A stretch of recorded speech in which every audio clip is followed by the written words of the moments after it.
Okay, I'm here with Andrew Kulha, who's a recruiting writer from BleacherReport.com to talk about Michigan football. Andrew, how are you? Doing great, buddy. How are you doing? Not bad. Just another good old rainy Michigan day. So, just Yep. kind of hanging. Okay, first off, I want to touch on the latest from Deshaun Hand. Earlier today, he narrowed his list of schools down to 3. We stand at Michigan, Alabama, and Florida. What's your reaction to that, and where do you think Michigan stands between those programs? I think Michigan has a tremendous shot. At least right now, I think Brady Hoke has done a great job with recruiting this cycle. Obviously, Jabril Peppers was a huge commitment for Michigan, and I do firmly believe in momentum when it comes to recruiting. Momentum and hype, I'll always stand by it. I think those are the two most important things in any given recruiting class, and that's why we see so many teams like last year. Ole Miss went on a really hot run there, and a lot of that was because Robert Temdici was showing them so much attention. So with Peppers committed to Michigan, I really do think that Hand is really going to start giving the Wolverines a strong look. Like you said, Alabama and Florida are also the other two in his top 3. Hand kind of Nick Saban. He's the best there is. Right now, he's the best coach in college football. He's the best recruiter in college football. I do think that Deshaun Hand will have some issues in the 3-4 defense. He's not as big as you'd like him to be for that position yet. So I do like him in Greg Madison's defense a little bit better. Overall, I think they're doing good. He did say in an interview with Smash Mouth Radio, Kevin Skarbinski of AL.com, he did say that he was blown away, quote unquote, by a Michigan sports marketing professor. And we all know that Michigan has great academics. So put everything together, I think Michigan has a great shot. Yeah, I mean, anytime you have a chance, from Alabama's point of view, anytime you can get on campus, all bets are off. So it's definitely worth looking out for, I'd say. Yeah, and, Hand did say, also according to Skarbinski, he did say that he wanted to take 5 visits, all 5 of his officials, Alabama, Michigan, Florida, USC, and LSU. So it's not as if it's a lock, as well as I do, as do, all of the listeners, all the readers. Any recruiting fan really knows that nothing is a lock until National Signing Day, until the facts are sent in. And even after that, we've seen this cycle that even that's not a lock.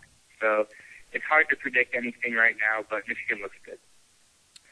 Okay, good to know. In the wake of the Jabril Peppers signing, as you mentioned before with Michigan, a lot of talk has started to heat up amongst, recruiting circles that Adoree Jackson, the other 5-star cornerback, could be gaining some interest in Michigan. Your thoughts on that? I do think that Michigan is looking good there as well. It's for a while I thought that, at least my personal thought was that USC had a really good shot to bring him in, but like you said, now that Peppers is committed, I did read an interview earlier last week that where Peppers actually said that he was going to try to commit, or not try to commit, he was going to try to recruit Jackson. So, like I said earlier, oftentimes hype can make a huge difference in recruiting. Peppers is big time. He's the number 2, or he's the number 1 athlete. Some people consider him number 2, number 3 player in the whole nation. So a player like Jackson, who is a great corner in his own right, he'd be crazy to not want to play with Peppers. Yeah, anytime a guy like him comes calling, I think you at least would have to listen. And right now, just from our guy Kyle has been in touch with Jackson, and it sounds like it's starting to heat up a little bit on that front. So we'll be watching that as well. Offensive tackle Jamarco Jones is set to make his decision later this month, and it likely will come down to Michigan, Ohio State, and Michigan State. Where do you think he ends up if you had to pick today? If I had to pick today, I'm going to go ahead and say Ohio State. And I know that's going to make a lot of your listeners and readers angry, but I've seen things,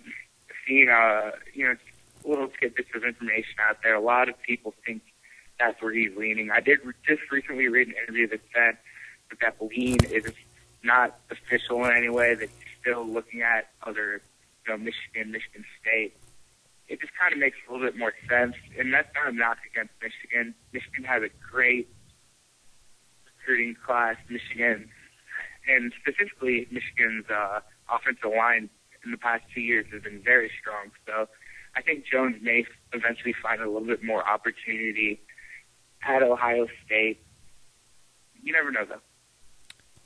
Okay, well, outside of guys like Deshaun Hand, and we talked before about Malik McDowell and Jackson, are there any other big names that we should watch out for that could become part of this class for Michigan come 2014 signing day?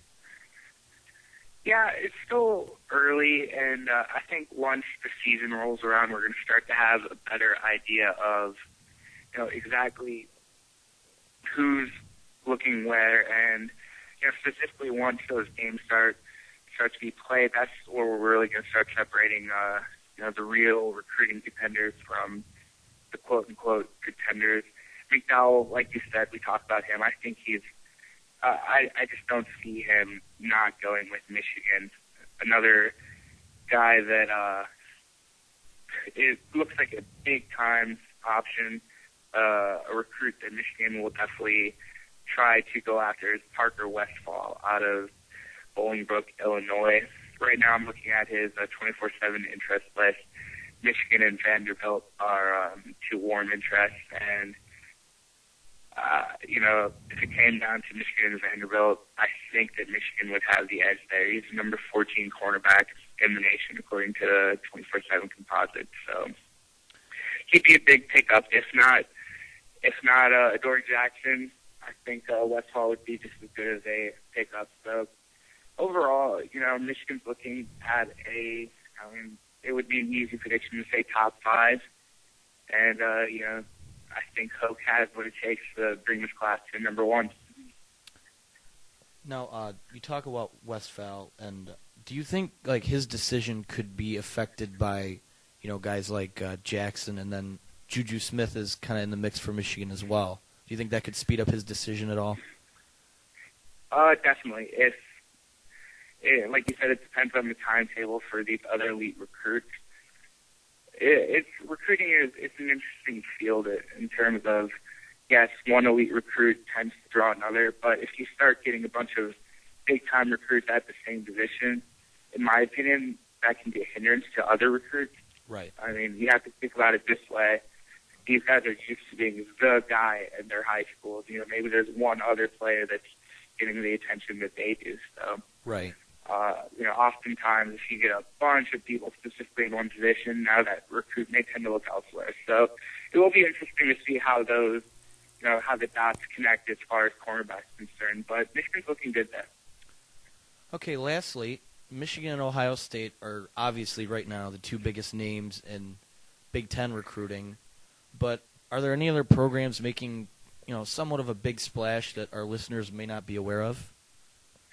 Yeah, and this may be a little bit surprising, but Penn State is doing incredible on the recruiting trail, and I know that there's the situation of they lost scholarships or under sanctions because of everything that happened with that Jerry Sandusky trial, and right.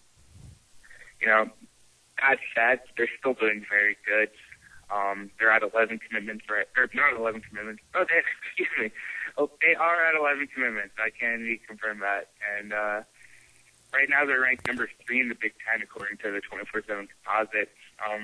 Just for your listeners, that's the site that I use a ton. I use their composite rankings, which is their composite rankings is basically just it's an average of all the major recruiting rankings. And the reason I like it the most is because it's just embarrassed.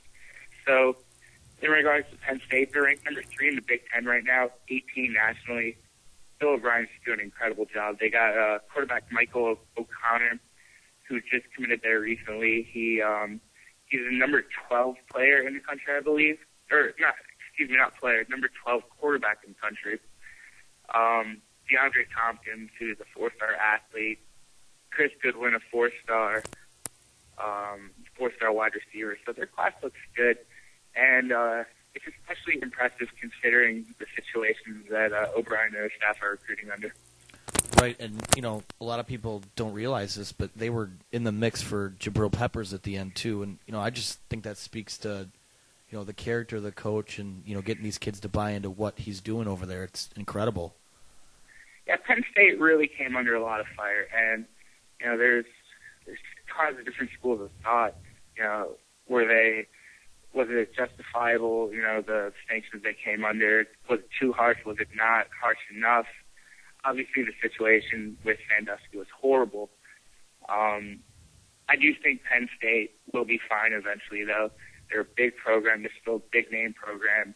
And I think O'Brien is the guy to lead them into a new beginning. And really, it comes down to changing the identity of the program, changing the culture of the program. And it all starts at the top, and it starts with recruiting. And right now, you're looking at O'Brien is the guy. He's recruiting well, and he's changing that culture. Well, that's about all we have for this week. I thank you for joining us and giving us a little bit of your time and your insight. We'll talk to you again soon. Sounds good. All right, thank you.